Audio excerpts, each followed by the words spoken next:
அம்மி மழையில என்ன பண்ற? தண்ணி யாரும் வெளில போறது இல்லையா?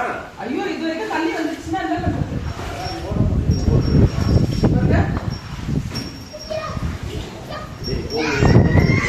காத்து வேற பயங்கரமா அதுதான் சொல்றேன். வழுக்கிடுச்சுன்னா என்ன பண்றது? அந்த ப்ளூ கலர் கீழே போட்டு விடுதா? அதெல்லாம் நினைச்சிருச்சு. ஷூ வேற கீழே விழுந்துருக்கு. ஷூ பார்த்தேன். சைடுல சமத்தண்ணி மீட்டிடுவா. பல்லெல்லாம் உதிருது. டேய் உள்ள போறோம். கோல்ல போய் சட்டையாவது போடு, மேல் சட்டையாவது. இங்க பாருங்க மக்களே, நம்ம வீட்டுக்கிட்ட எவ்வளவு தண்ணி உள்ளரே வந்திருக்கு பாருங்க. மழை பெய்யவே இந்த இடத்துல தான் நம்ம கோலம்லாம் போடுவோம். மழையே பெய்ய ஆரம்பிக்கிறேன், அதுக்குள்ள அலப்பறை